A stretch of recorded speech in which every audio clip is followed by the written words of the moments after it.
I'm Amber, 28, and last Christmas changed everything. For years, I watched my younger sister Heather receive the lion's share of our parents' attention and generosity. As a graphic designer paying my own bills, I was proud of my independence, but it still hurt. That December, I drove my failing Honda to my parents' house, a special lottery ticket tucked in my purse as their gift. I never imagined how that ticket would transform my life when Heather got a brand new car and I got socks. Before I dive into what happened, drop a comment letting me know where you're watching from. Hit that like and subscribe button if you've ever felt like the overlooked sibling in your family. Trust me, this Christmas story doesn't end the way you think it will. Growing up in suburban Boston, the pattern was subtle at first. My parents, Richard and Karen Mitchell, never explicitly favored Heather, but their actions spoke volumes. When I earned straight A's in high school, they nodded approvingly.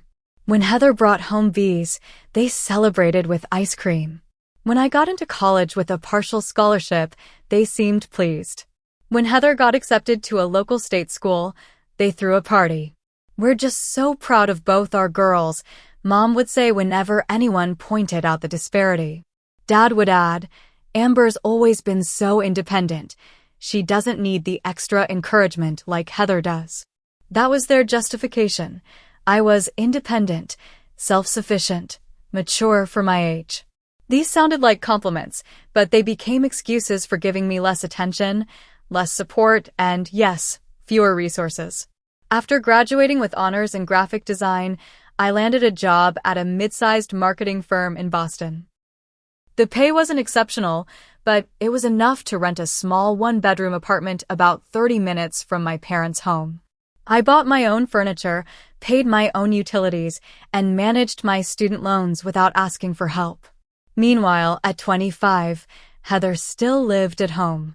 She was taking classes part-time at the local community college, working occasional shifts at a boutique downtown, and spending most evenings going out with friends. My parents covered her tuition, gave her spending money, and never asked for rent. "Your sister is still finding herself," Mom would explain when I hinted at the unfairness. "College is harder for her than it was for you." My 10-year-old Honda Civic had been giving me trouble for months. The transmission was slipping, the air conditioning had died during the previous summer, and the check engine light had become a permanent fixture on my dashboard. 3 months before Christmas, I'd spent nearly $2,000 on repairs, money I'd been saving for a vacation. But I needed reliable transportation to get to work, so vacation plans went on hold. "Maybe it's time to think about a new car," Dad suggested during a Sunday dinner in November. I explained that I couldn't afford car payments while also paying off student loans. "You'll figure it out," he said with a pat on my shoulder. "You always do." The previous Christmas had been typical of our family gift exchange. I received a sweater, a gift card to a coffee shop, and a scarf. Heather received a MacBook Pro, designer boots, and a weekend trip to New York City.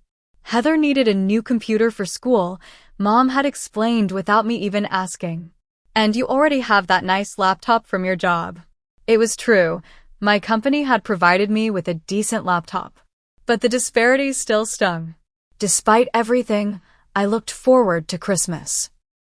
Family was family, and I genuinely loved them, even with their flaws. I'd spent weeks searching for the perfect gifts despite my limited budget. For my parents, I'd continued our tradition of giving them a lottery ticket, but this year, I'd splurged on one of the $20 holiday scratchers instead of my usual $5 one. It wasn't much, but it was a small way of showing I was making progress financially. "This is the year," I told myself as I tucked the ticket into a small red envelope. "This is the year they'll see that I matter just as much." Little did I know how right and wrong I would be. The drive to my parents' house on Christmas Eve took nearly an hour instead of the usual 30 minutes. My Honda protested the entire way, making an ominous knocking sound whenever I accelerated past 50 miles per hour. Light snow had started falling and traffic crawled along the highway as holiday travelers made their way to family gatherings. I had my presents carefully wrapped in the back seat, Despite my tight budget, I'd managed to put together thoughtful gifts. For my parents, I'd created a personalized photo album chronicling our family history, with scanned photos from old albums and new digital prints arranged chronologically. It had taken weeks of secret coordination with relatives to gather all the images. For Heather, I'd made a set of handcrafted earrings and a matching necklace, having taken a jewelry-making class specifically to create something unique for her. The lottery ticket was a last-minute addition, a family tradition that had started when I was in college. Back then, it had been a joke, a what-if dream of winning big. Now, it felt more significant somehow. When I finally pulled into my parents' driveway, the house was already alive with activity. Lights twinkled from every window, and the large inflatable Santa on the lawn waved mechanically in the gentle snow. Before I could even grab my bags from the trunk, the front door swung open. "Amber's here," Mom called out, waving enthusiastically from the doorway. She wore her traditional Christmas apron, dusted with flour and sprinkled with what looked like cookie dough. Come in, come in. You're just in time to help with the pies." The house smelled of cinnamon, pine, and roasting turkey, the sense of childhood Christmas that never failed to bring a smile to my face. Dad emerged from the living room, glass of eggnog in hand. "There's my girl," he said, giving me a one-armed hug. "How's that car holding up? Made it here in one piece, I see." "Barely," I admitted, stamping snow from my boots. "But it got me here." "That's all that matters," he replied, already turning back toward the TV where a football game played. "Your Aunt Jessica and Uncle Greg are in the kitchen with your mom. The Johnsons are coming later, and your cousin Taylor brought her new boyfriend." I made my way to the kitchen, where Aunt Jessica immediately enveloped me in a perfumed embrace. "Look at you, all grown up and professional," she said, holding me at arm's length. "Still driving that old Honda, though?" I saw it sputtering in the driveway. "You know, your cousin Michael just got a great deal on a lease." "The Honda's fine," I said with a forced smile. "Just needs a little TLC." Uncle Greg chuckled from his seat at the breakfast bar. "TLC and probably a new transmission.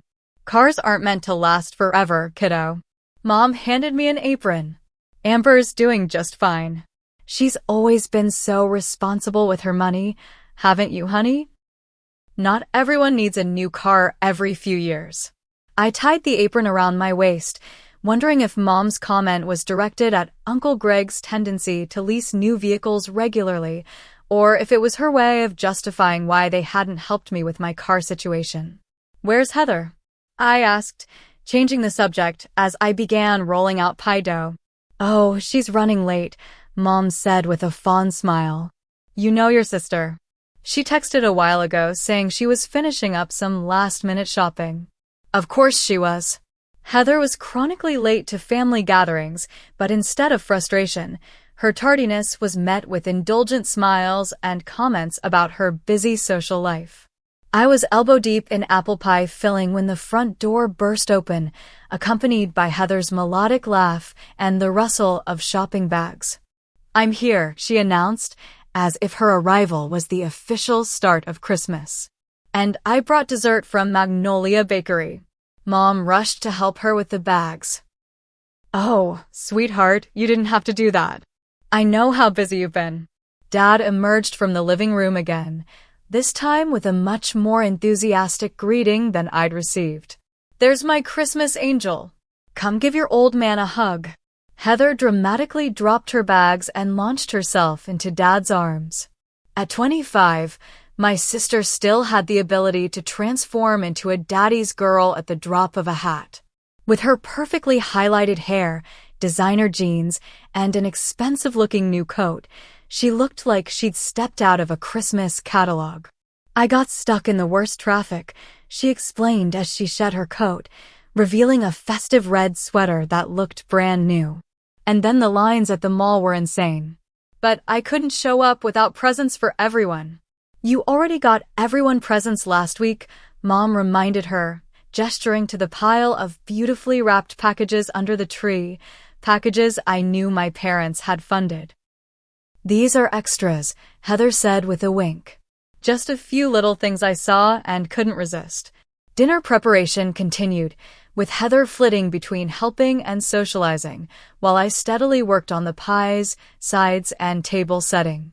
The extended family arrived, the Johnsons from next door, Cousin Taylor with her new boyfriend Chad, and my dad's work colleague Bill with his wife Susan. During dinner, conversation flowed easily, punctuated by Heather's animated stories about her friends, her classes, and her plans for the future. When asked about my work, I started to explain an exciting new campaign I was designing, but was quickly interrupted by Uncle Greg. "Speaking of design, Heather, didn't you say you were thinking of taking some art classes next semester?" he asked, effectively redirecting the conversation back to my sister. "Oh, yeah. I'm thinking of maybe minoring in graphic design," Heather said, glancing at me. "Amber makes it look so fun, and I've always been creative." Mom beamed. Heather's professor said she has a natural eye for aesthetics. She got an A on her visual arts elective last semester. I took a long sip of wine, remembering my straight A's in my design program and the internships I'd worked while earning my degree. But I said nothing. As dinner wound down, Heather mentioned she was struggling with her business course. "I just don't understand why I need to take economics," she sighed. "It's so boring, and the professor is, like, ancient." "College isn't all fun and games, sweetheart," Dad said, but his tone was gentle. "But don't worry. Your mom and I were talking, and we think maybe you should reduce your course load next semester. No need to burn yourself out." I almost choked on my pie. When I'd been in college and expressed difficulty with a challenging course, my dad had simply said, "Buck up. That's what college is about."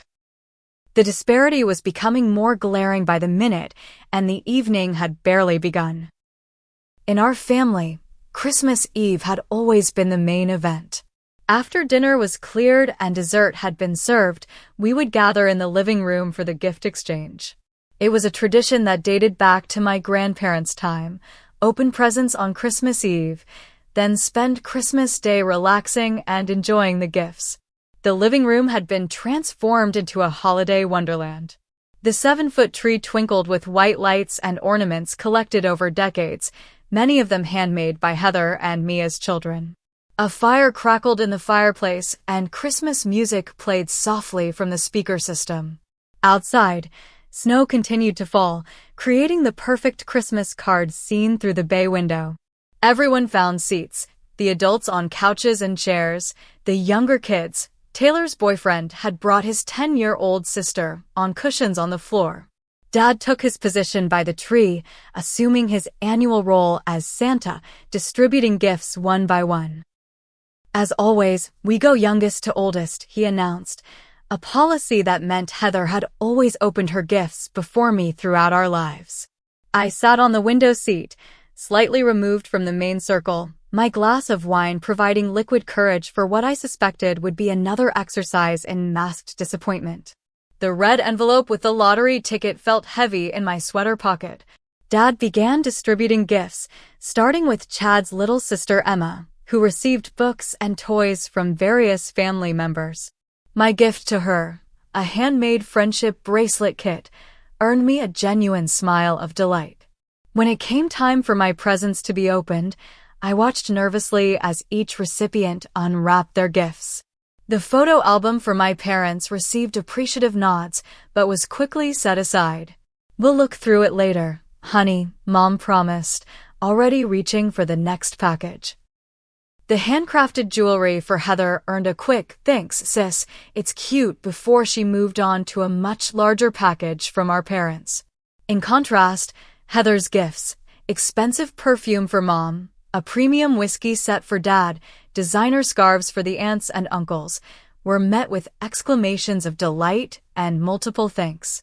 I knew without asking that our parents had funded these from Heather gifts, as they did every year. Then came the moment for me to open my presents. From Heather, I received a generic bath set that still had the clearance sticker partially visible on the bottom. From my parents, I unwrapped a pair of fuzzy socks, a coffee shop gift card for $25, and a knit hat. Thanks, I said, trying to sound grateful. The hat will come in handy for sure. It's wool, Mom pointed out. I know how cold your apartment gets in winter. I nodded, thinking of how I kept my thermostat low to save on heating bills. My parents knew this because I'd mentioned it during Thanksgiving, explaining why I couldn't stay longer because I needed to get back to adjust my programmable thermostat so my pipes wouldn't freeze. Neither of them had offered to help with my heating bill, though they paid all of Heather's utilities. Now, Dad said with a dramatic flair, I think there's one more special gift here somewhere. He made a show of looking behind the tree, then produced a small box wrapped in silver paper with a delicate blue bow. Here it is. For Heather, from Mom and Dad. The room went quiet as Heather accepted the small box, her eyes wide with anticipation. She carefully removed the bow and unwrapped the paper, revealing a velvet jewelry box. When she opened it, instead of jewelry, a single car key rested on the satin interior. For a moment, she looked confused. Then realization dawned on her face. No way, she whispered, looking up at our parents. No way. Mom was already crying, happy tears streaming down her face. Dad was beaming with pride. It's out front, he said. Merry Christmas, Princess. The entire gathering moved en masse to the front door.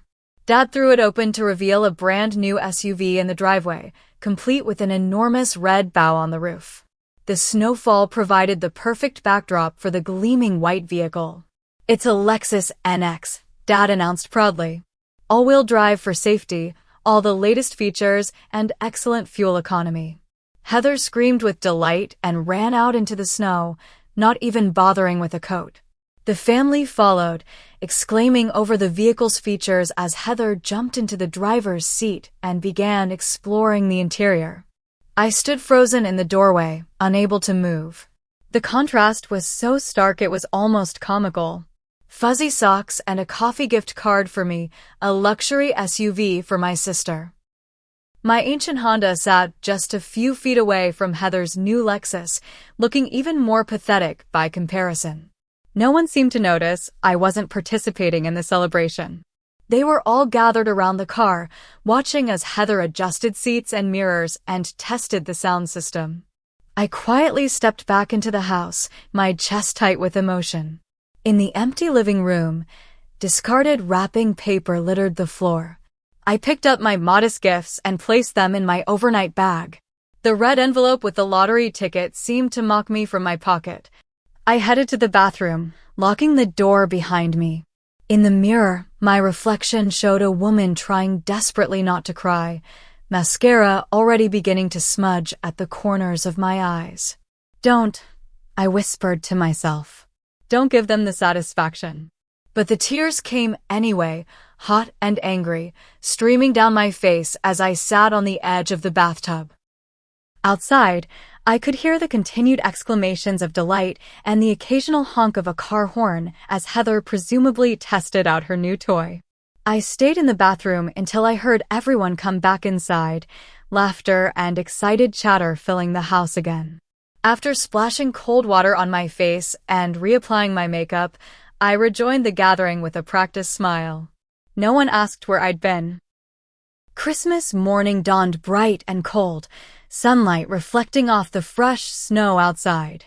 I'd barely slept, tossing and turning in my childhood bed, replaying the previous evening's events in my mind.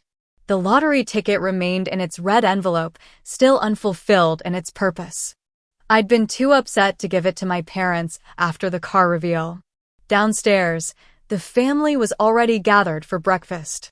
Mom had prepared her traditional Christmas morning spread, cinnamon rolls, egg casserole, bacon, and mimosas.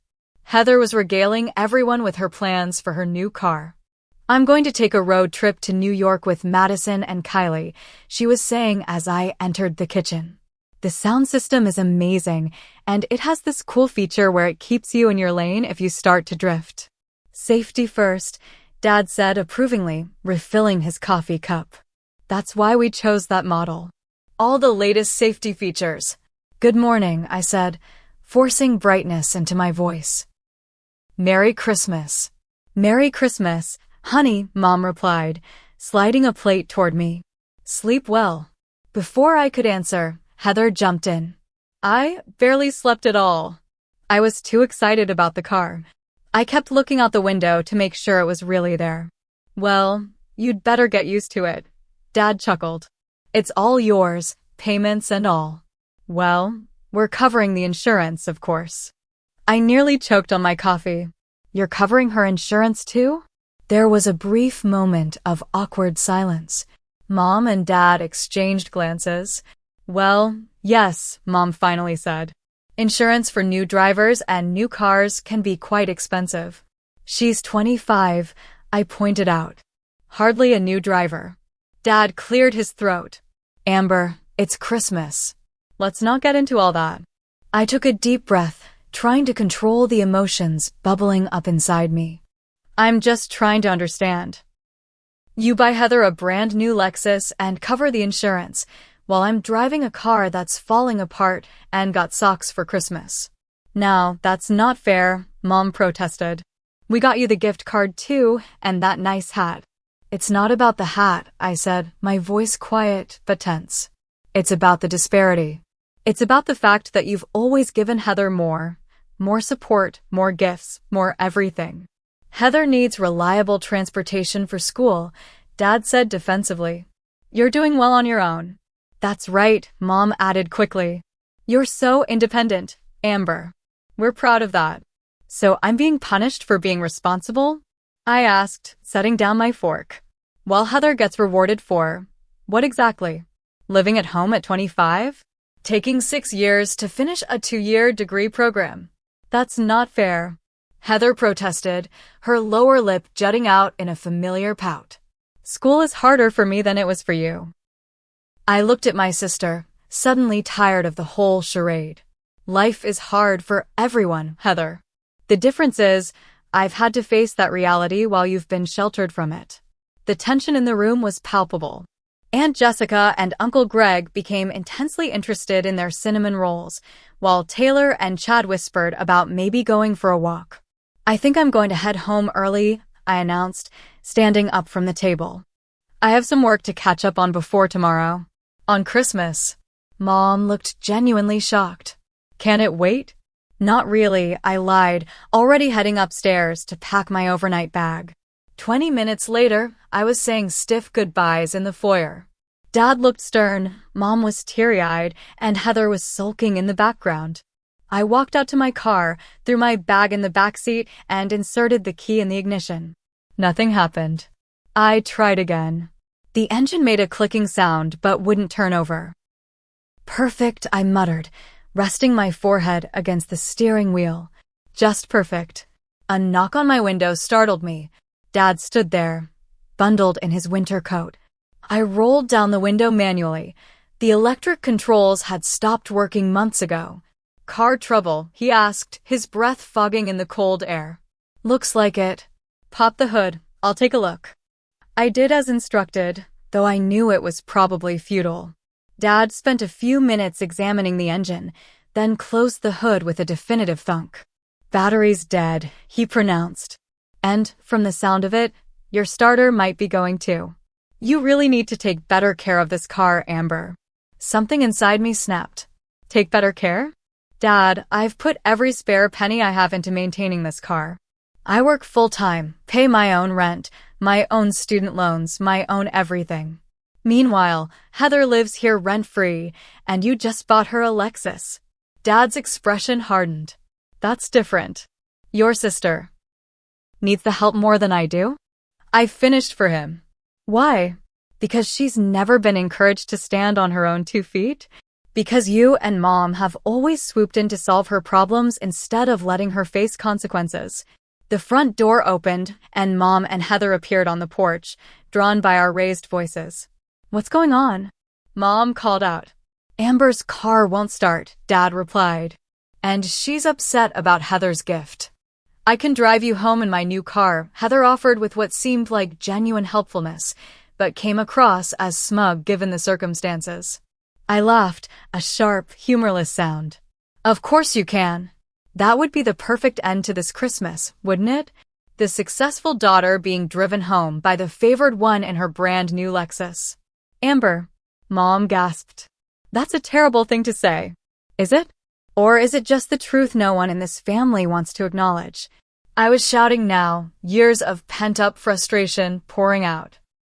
For as long as I can remember, Heather has gotten everything handed to her while I've had to work twice as hard for half the recognition.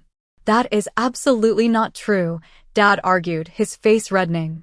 We've always treated you girls equally. Equally? I pulled out my phone and opened the calculator app. Let's do some math, Dad. Last year for Christmas, Heather got a MacBook Pro, designer boots, and a trip to New York. Approximate value, $3,500. I got a sweater, a scarf, and a gift card. Approximate value, $150. That sound equal to you? Mom was crying now. We don't love you any less, Amber. We just thought that I didn't need as much because I was doing well on my own. I finished for her. But did you ever stop to think that maybe I was doing well on my own because I had to? That maybe Heather isn't doing well because she's never had to? A painful silence followed my words. Even Heather looked taken aback. The truth is, I continued, my voice quieter now, Heather has been failing her classes, hasn't she? That's why you bought her the car. Another bribe, another attempt to motivate her when she should be motivating herself. The shocked look on my parents' faces confirmed my suspicion. How did you know that? Dad asked. I didn't for sure until just now, I admitted. But it fits the pattern. Heather struggles, you throw money and gifts at the problem instead of addressing the actual issues. Heather's face had turned crimson. That's not fair. I've been trying really hard. Have you? I challenged her. Or have you been coasting, knowing Mom and Dad will always bail you out?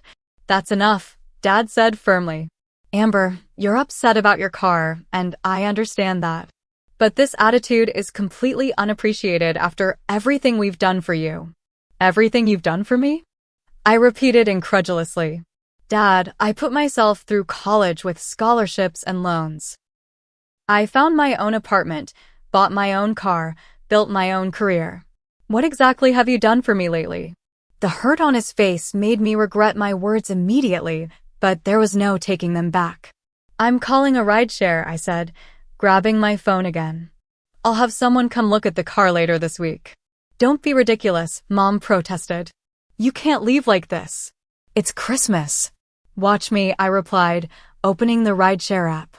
As I waited for confirmation of my ride, my hand brushed against the red envelope in my pocket. The lottery ticket. In my anger, I pulled it out and tore it open. What's that? Heather asked. It was supposed to be Mom and Dad's Christmas gift, I explained, holding up the gold and red holiday scratcher. A tradition. Almost defiantly, I began scratching off the coating with my thumbnail. The symbols revealed themselves one by one. 3 matching snowflakes. Then 3 matching bells in another row. I kept scratching, barely registering what I was seeing until all the squares were revealed. Oh my God, I whispered, staring at the ticket. What is it? Mom asked, stepping closer. I looked up at my family, standing in the snow-covered driveway, and felt a strange calm wash over me. I won, I said simply. $50,000. The rideshare driver, a middle-aged woman named Marlene with a soothing voice and a car that smelled of vanilla air freshener, seemed to sense I wasn't in a chatty mood. She made a few pleasant comments about the beautiful Christmas weather, then left me to my thoughts as we drove through the snow-dusted streets of suburban Boston toward my apartment. In my lap, the lottery ticket felt impossibly light for something worth $50,000. I'd stuffed it into my wallet after showing it to my stunned family, ignoring their immediate change in demeanor. Dad had suddenly offered to jumpstart my car. Mom had insisted I stay for Christmas dinner. Even Heather had become solicitous, offering to help me research how to claim the winnings. I'd refused them all, maintaining a composed expression as I climbed into Marlene's Toyota Camry and waved a curt goodbye. Only now, as we traveled farther from my childhood home, did I allow myself to process what had happened. $50,000. Not millions, not enough to retire on or buy a mansion, but enough to change my immediate circumstances significantly. Enough to matter. Everything okay back there? Marlene asked, meeting my eyes briefly in the rearview mirror. You look like you've seen a ghost. I realized I'd been staring out the window with my mouth slightly open for the past 10 minutes. I just won some money, I said, surprising myself with the admission. On a lottery ticket. Marlene's eyebrows shot up. No kidding. That's amazing. Christmas miracle, huh? Something like that, I replied, a small smile finally finding its way to my lips. I was going to give the ticket to my parents, but then, things happened. Well, sounds like those things happened for a reason, Marlene said wisely. The universe works in mysterious ways. For the rest of the 40-minute drive, I gazed out the window at passing houses decorated for Christmas, families visible through windows opening presents or gathering for meals. I wondered how many of those families had their own hidden dynamics, their own unspoken resentments and favoritism. My phone buzzed repeatedly with texts and calls from my family, but I silenced it. This moment, this revelation, was mine to process alone. By the time Marlene dropped me off at my apartment building, I had made a decision. The money, my money, would be used thoughtfully, deliberately. No impulse purchases, no frivolous spending. This windfall would be a foundation for the independent life I'd been building on my own all along. Inside my apartment, the silence was a welcome relief after the emotional turmoil of the past 24 hours. I kicked off my boots, hung up my coat, and made myself a cup of hot chocolate, a small Christmas indulgence. Then I sat at my small kitchen table with a notebook and began to plan. According to the instructions on the back of the ticket, I would need to claim my winnings at the state lottery headquarters. They were closed for the holiday, but would reopen in 2 days. After taxes, I calculated I would receive around $35,000, still a significant sum. I divided the money mentally. $10,000 for a reliable used car. $15,000 to pay down student loans. $5,000 for an emergency fund. $5,000 for immediate quality of life improvements to my apartment. As I wrote these figures down, a weight seemed to lift from my shoulders. For years, I'd been juggling expenses, prioritizing needs over wants, watching every dollar. This money wouldn't solve all my problems, but it would provide a cushion, a breath of financial fresh air. My phone buzzed again.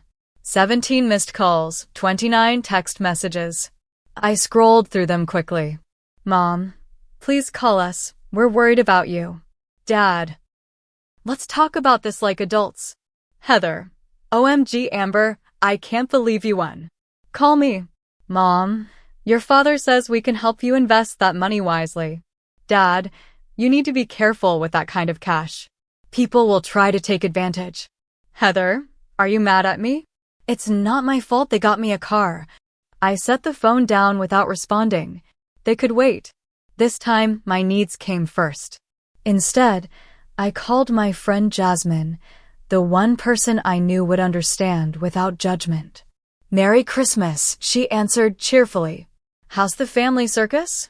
Jazz, you're not going to believe what happened, I said and proceeded to tell her everything. The car, the socks, the confrontation, and finally, the lottery win. Holy shit, was her eloquent response when I finished. That's like karma on steroids. I laughed, the first genuine laugh I'd had in days. I know, right? It's almost too perfect. So, what are you going to do? She asked. Besides tell your family to go pound sand, which they totally deserve, by the way.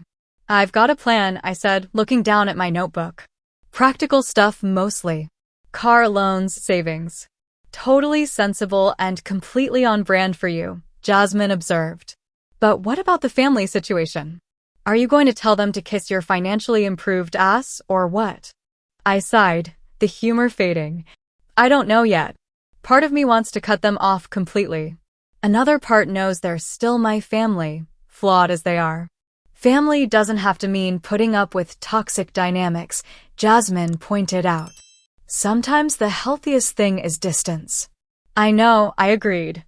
And I'm definitely going to establish some boundaries. I just need to figure out what those look like. We talked for another hour, Jasmine's straight-talking perspective helping me sort through my tangled emotions.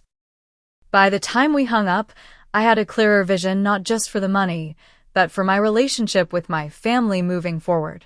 The week between Christmas and New Year's passed in a blur of activity. I submitted my claim to the Lottery Commission, opened a separate savings account for the winnings, and researched reliable used cars. My phone continued to buzz with messages from my family, which I answered minimally and neutrally. I'm fine. Need some space. We'll be in touch soon. On the third day after Christmas, I visited a used car dealership recommended by Jasmine's brother, who was a mechanic. The saleswoman, Linda, was refreshingly straightforward, steering me away from flashy options toward practical vehicles with good safety ratings and fuel economy. This one just came in, she said, showing me a 3-year-old Honda Accord with low mileage. One owner, all maintenance records, no accidents. It's boring but bulletproof. I took it for a test drive, appreciating the smooth handling and quiet engine, such a contrast to my struggling Civic. The price tag of $17,000 was higher than my budget, but Linda worked with me on financing options that would allow me to pay it off quickly once my lottery winnings came through. I can put down $2,000 now, and the rest when the check clears, I explained. Linda raised an eyebrow. Sounds like you came into some money. Something like that, I said with a small smile. By the end of the day, I had signed the paperwork and arranged for the dealer to pick up my old Civic as a trade-in. The value was minimal, only $800, but it was better than nothing. Driving home in my new Accord, I felt a surge of pride that had nothing to do with the car itself and everything to do with making a sound decision for my future. This wasn't an impulse buy or a status symbol.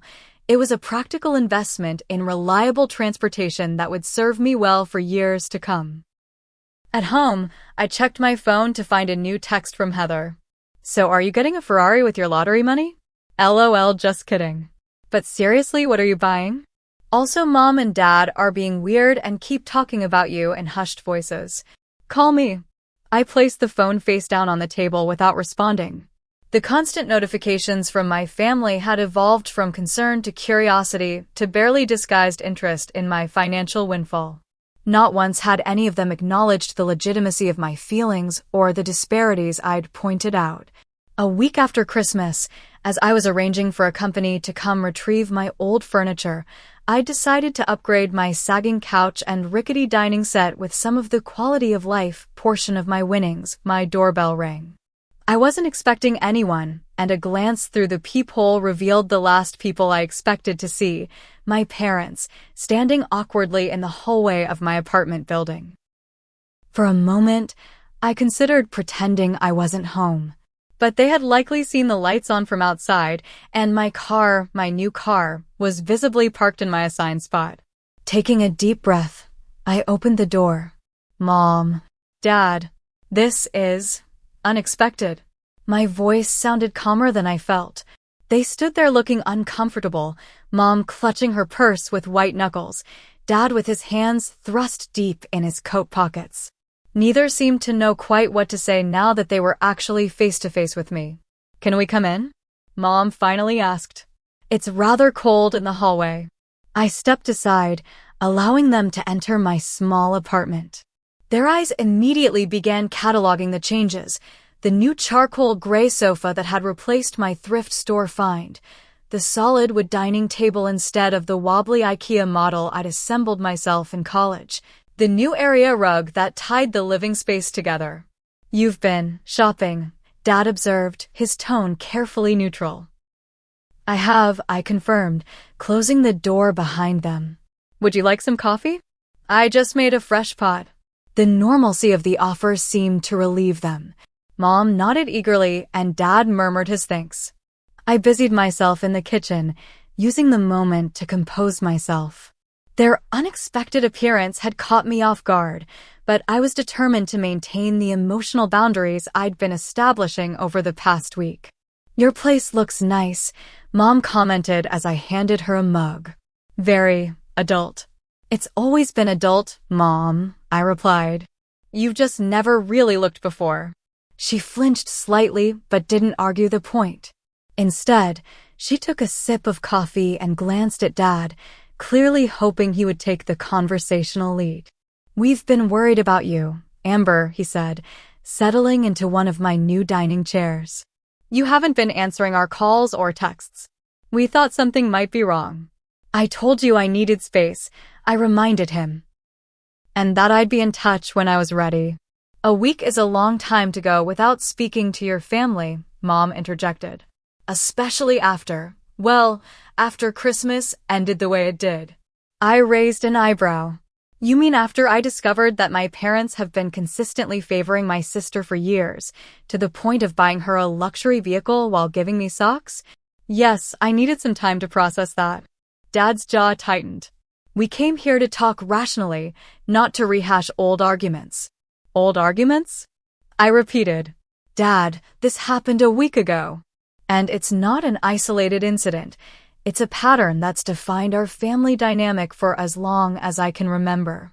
Before he could respond, a car horn honked outside.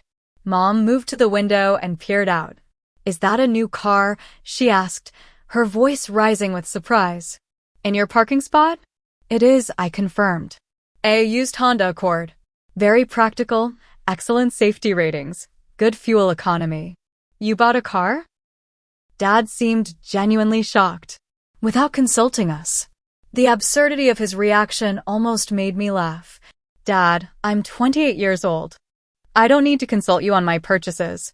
But with the lottery money," he began, then seemed to realize what he was revealing. I said softly. "Now we get to it. You didn't come here because you were worried about me. You came because you were worried about what I might do with the money." Mom turned from the window, her expression hurt. "That's not fair, Amber. We've been genuinely concerned." "Really?" "Because none of the texts or calls I received acknowledged how I might be feeling about the way I was treated at Christmas. It was all, call us, and let's talk, and be careful with that money." A heavy silence fell over the room. My parents exchanged glances, a wordless communication that spoke volumes. "We may not have handled things perfectly," Dad finally conceded. "But family helps family." "That's always been our philosophy." "Has it?" I challenged. "Because from where I'm standing, it looks more like family helps Heather." "Your sister needs more support," Mom insisted. "She's always struggled more than you have." "She struggles because you've never let her face consequences," I countered. "She fails a class, you hire her a tutor. She can't hold a job, you pay her bills. She wants a car, you buy her a Lexus. When have you ever made her stand on her own 2 feet?" Dad's face had grown increasingly red during my speech. "That's not fair. Heather has challenges." "So do I," I exclaimed, my composure finally cracking. "Everyone has challenges, Dad. The difference is, I've had to overcome mine on my own while watching Heather get everything handed to her." "We never meant to make you feel less important," Mom said, tears welling in her eyes. "We just thought you were doing so well, you didn't need the help." "Did you ever consider that maybe I was doing well because I had no choice?" I asked, my voice quieter now. "That maybe being ignored taught me to be self-sufficient out of necessity, not preference?" Neither of them seemed to have an answer for that. "Look," Dad said after a moment, clearly trying a different approach. "What's done is done. We can't change the past. But family is still family, and we should be supporting each other. With this lottery win, you have an opportunity to be generous." I stared at him, incredulous. "Generous? You think I should share the money with you and Heather?" "Well, not in those exact words," he backtracked, "but family helping family works both ways. And your sister's car insurance is quite expensive. Plus, with her tuition next semester." I couldn't believe what I was hearing. After everything that had happened, They were here to ask for money. Let me get this straight, I said, setting my coffee mug down with deliberate care. You buy Heather a luxury SUV, but can't afford the insurance.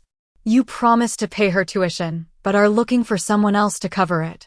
And that someone should be me, who you've consistently treated as an afterthought, because family helps family. Mom at least had the grace to look embarrassed. When you put it like that, it sounds terrible. Because it is terrible, I confirmed. It's exactly the pattern I was talking about.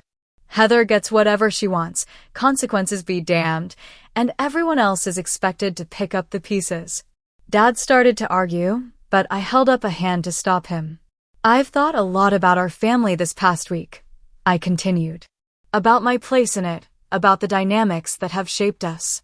And I've come to some decisions. I took a deep breath, centering myself before the words that would change our relationship forever. I'm not giving you or Heather any money. Not for insurance, not for tuition, not for anything. The lottery winnings are mine, and I'm using them responsibly to pay down debt, secure reliable transportation, and create a safety net for myself. But Dad began. I'm not finished, I said firmly. Going forward, I'm establishing clear boundaries.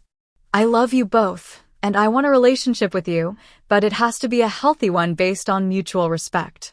That means acknowledging the favoritism that's occurred and working to change it. It means treating me as an equal member of this family, not just the independent one who needs less attention and support. My phone buzzed on the counter. A text from Heather. Did Mom and Dad find you? They're supposed to ask about helping with my insurance. The Lexus costs way more to insure than Dad thought, LOL. I turned the phone screen toward my parents so they could read the message. Mom closed her eyes briefly, while Dad's face flushed deeper. She doesn't know we're here, he claimed weakly. Stop lying, I said, suddenly exhausted by it all. Just stop. You came here hoping I'd share my winnings, specifically to cover costs related to Heather's new car. At least have the decency to be honest about it. The silence that followed was deafening. My parents looked at each other, then back at me, clearly at a loss for words. Finally, Mom spoke. We should go, she said quietly. This isn't going how we hoped. No, I imagine not, I agreed. As they gathered their coats, Dad made one last attempt. Think about what you're doing, Amber. Turning your back on family over money. I'm not turning my back on anyone, I interrupted. I'm simply refusing to participate in the dysfunctional patterns that have defined our family for too long. When you're ready to acknowledge the issues and work on them, I'll be here. Until then, I need to prioritize my own well-being.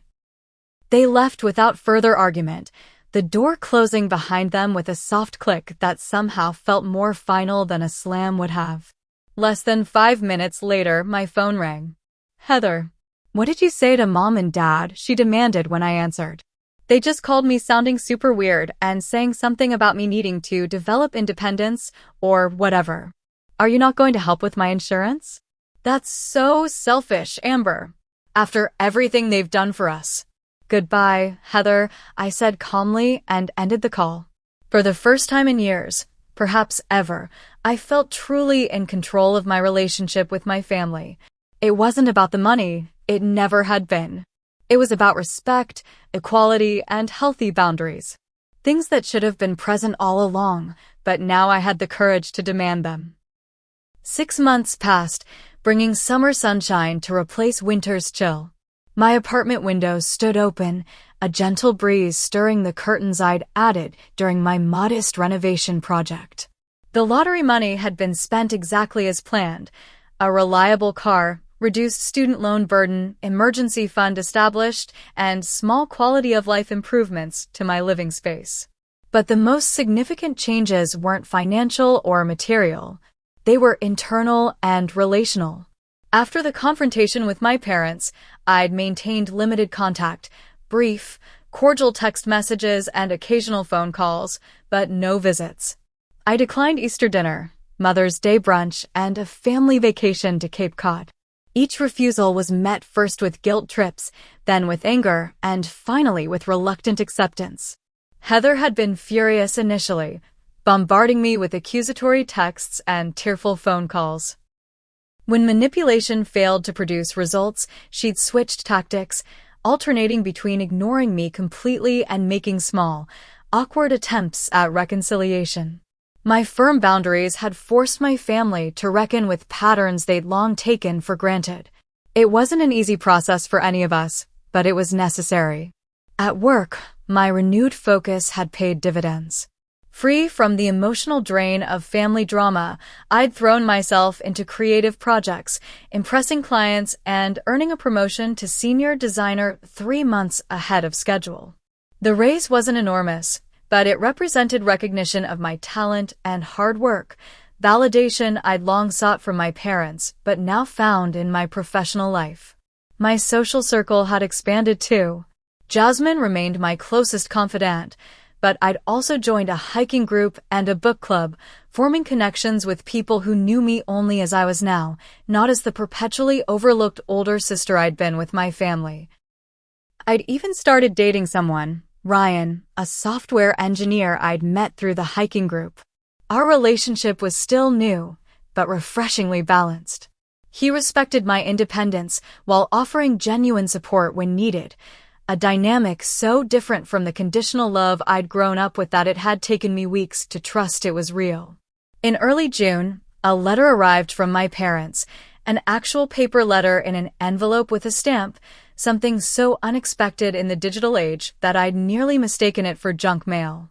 Inside was a card, not for any special occasion, just a simple message written in my mother's neat handwriting. Dear Amber, your father and I have been doing a lot of thinking these past months. The distance between us has been painful, but perhaps necessary. It's forced us to examine patterns we didn't even realize were there. We were wrong to treat you and Heather so differently all these years. What we saw as acknowledging your independence was, as you said, taking you for granted while enabling your sister's dependence. The different standards we set, the different expectations we held, they weren't fair to either of you. We can't change the past, but we can acknowledge it and try to do better going forward. If you're willing, we'd like to start rebuilding our relationship on healthier terms. With love, Mom and Dad. I'd read the letter several times, emotions swirling. There was no mention of the lottery money, no subtle hints about financial help for Heather. Just acknowledgement and the beginning of amends. It wasn't a magical fix. One letter couldn't erase years of disparity. But it was a start, a step in the right direction that I hadn't been sure they'd ever take. My response had been measured, a brief note expressing appreciation for their reflection and openness to gradually rebuilding our relationship. I suggested meeting for coffee rather than diving straight into a family dinner, establishing neutral territory for our first face-to-face encounter in months. Heather's evolution had been less straightforward. Without our parents' constant cushioning, she'd faced some hard realities. The expense of maintaining her Lexus had quickly become overwhelming, and she'd ultimately traded it in for a more practical vehicle. She'd failed another course, but had taken responsibility rather than making excuses, signing up to repeat it in summer session. Last week, she texted me asking for advice on creating a budget. Not money, just guidance. It was the first time in our adult lives she'd approached me as an equal rather than a competitor or a potential resource. I'd sent her links to the same financial planning tools I'd used when starting out, along with an offer to review her draft if she wanted. Small steps, but meaningful ones. As I sat on my new, second-hand, but perfectly comfortable couch reflecting on these changes, my phone chimed with a calendar reminder. Coffee with Mom and Dad, 1 p.m. tomorrow. The anxiety I'd expected to feel didn't materialize. Instead, I found myself looking forward to seeing them, curious about the new dynamic we might create together. The power balance had shifted, not in my favor, necessarily, but toward equilibrium. I was no longer the overlooked daughter desperate for recognition. I was a confident woman willing to engage, but only on terms of mutual respect. The Christmas that had seemed so devastating had ultimately been transformative. Not because of the lottery win, though that had certainly helped in practical ways, but because it had pushed me to recognize my own worth and demand that others recognize it too. The lesson wasn't that money solves problems or that cutting off difficult family members is the answer. It was that healthy relationships require boundaries, honesty, and balance. That sometimes the most loving thing you can do, for yourself and others, is to disrupt harmful patterns rather than perpetuating them. The greatest gift I'd received wasn't the lottery winnings. It was the realization that I had the power to change my story, to stop accepting the role I'd been cast in and write a new part for myself. To recognize that while I couldn't control how others treated me, I could control how I responded to that treatment. As the evening sun cast long shadows across my living room floor, I opened my laptop to check my bank account. My emergency fund was fully funded, my student loans significantly reduced, and my monthly budget comfortably balanced. Financial security hadn't solved all my problems, but it had given me breathing room to address the emotional issues that money couldn't fix. Across town, my parents were probably preparing dinner, perhaps discussing our upcoming coffee meeting with a mixture of apprehension and hope. Heather was likely struggling with her summer course while simultaneously navigating the unfamiliar territory of financial responsibility. We were all works in progress, learning and growing in our separate but connected journeys. The Christmas card my parents had sent me after our confrontation sat on my bookshelf, not the generic one from the actual holiday, but a simple greeting card they'd sent in February with a handwritten note saying they were thinking of me. It represented the first tentative step toward healing, a small acknowledgement that I mattered enough to reach out to without an agenda. Some relationships can't be saved, and that's okay. Some patterns are too toxic to mend. But others can be reshaped with time, effort, and willingness to change. My family fell into the latter category, imperfect, sometimes frustrating, but worth the work of reconstruction. The journey wasn't over. We would make mistakes, fall back into old habits, need to reset, and try again. But for the first time in my adult life, I felt like an equal participant in my family rather than an afterthought. Not because of a financial windfall or a dramatic confrontation, but because I'd finally recognized my own value and refused to accept anything less than the respect that value deserved. Have you ever had to establish boundaries with family members who couldn't see their own patterns of favoritism? Drop a comment below sharing your experience, what worked, what didn't, and how it affected your relationships. Don't forget to like and subscribe if you found my story helpful, and share with anyone who might be struggling with similar family dynamics. Thank you for joining me on this journey, and remember, sometimes the greatest gift you can give yourself is the courage to stand up for your own worth.